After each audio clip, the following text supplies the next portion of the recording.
दोस्तों नमस्कार, मैं सौरभ गोस्वामी। ललितपुर जिलाधिकारी को मेरे द्वारा एक ज्ञापन दिया गया है जिसमें संजीव बजाज ने जो मेरे ऊपर फर्जी मुकदमा लिखवाया है, उसके बाद जिस प्रकार से इनके पूरे काननामे मीडिया में प्रकाशित किए गए हैं, मुझे इस समय महसूस हो रहा है कि मेरी जान को खतरा है। चूँकि प्रकरण बड़ा है और बड़े प्रकरण में कई लोग ऐसे हैं जो इस मुद्दे को दबाने की कोशिश कर रहे हैं।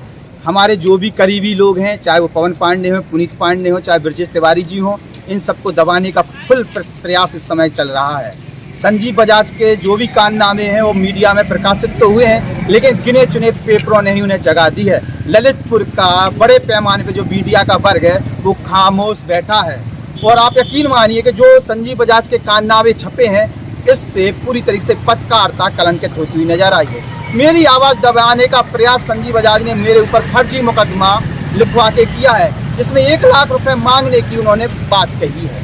मेरे व्हाट्सएप ग्रुप में पवन पांडे नाम के लड़के ने कुछ पोस्टें डाली थी जो हो सकता है उनसे उनके काम से जुड़ी हुई हो, लेकिन मुझे जैसे पता चला मैंने उसको डिलीट करा दिया। लेकिन उन्होंने अपने पद का दुरुपयोग करके मुकदमा लिखवा दिया। आज जो लोगों के सामने उनकी तस्वीर सामने आई, इसमें स्पष्ट है कि पत्रकारिता को कलंकित कौन लोग कर रहे थे। आज तक पत्रकारिता के नाम पर कौन लोग अपना गोरख धंधा चला रहे थे, पत्रकारिता के नाम पर कौन लोग अपने गोरख धंधों को संरक्षण दे रहे थे, पत्रकारिता के नाम पर कौन लोग ललितपुर में बड़े बड़े माफिया को संरक्षण दे रहे थे, वो सब चीज़ें सामने हैं। और वो लोग अपने बचाव के लिए मेरी हत्या भी करा सकते हैं, उन चारों लोगों की हत्या करा सकते हैं। पवन पांडे, पुनीत पांडे, ब्रजेश तिवारी और मेरे खुद सौरभ गोस्वामी। मैंने जिलाधिकारी को ज्ञापन दिया है, तत्काल सुरक्षा की मांग की है। चूँकि मुझे महसूस हो रहा है कि कुछ मेरे साथ गलत हो सकता है और साथ साथ मुझे और भी फर्जी प्रकरणों में फंसाया जा सकता है। संजीव बजाज के गोरख धंधों या गोरख काननामों की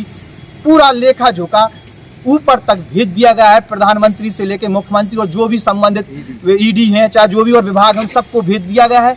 उसके बाद अब देखने वाली बात होगी कि संजीव बजाज को कितने जल्दी ललितपुर पुलिस गिरफ्तार करती है, क्योंकि मुकदमा पहले से ही संगीन धाराओं में लिख चुका है, लेकिन संजीव बजाज को अभी तक गिरफ्तार नहीं किया गया है। तो कब गिरफ्तार करती है और हम लोगों को सुरक्षा कब मुहैया होती है। मैंने एक लिफाफा भी बनाया है जिसमें कुछ लोग जो मुझे लगातार मानसिक शोषण कर रहे थे, मुझे मानसिक टॉर्चर कर रहे थे, एक छोटी सारी षड्यंत्र के तहत मुझे बदनाम करने की कोशिश कर रहे थे, उनका भी लेखा जोखा रख दिया है। मेरी किसी प्रकार से अगर हत्या होती है, उसके बाद उस लिफाफे में जिन जिन लोगों के नाम होंगे वो सभी उसके जिम्मेदार होंगे। मैंने जिलाधिकारी को ज्ञापन देकर सुरक्षा की मांग की है। नमस्कार।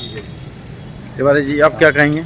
मैं ये कहना चाहता हूं कि जो भूमाफिया, सहारा भूमाफिया और संजीव बजाज तमाम लोगों के खिलाफ जो हम लोगों ने मुद्दे उठाए हैं, इन मुद्दों को लेकर निरंतर हम लोगों पे इनकी खौफनाक नज़र है।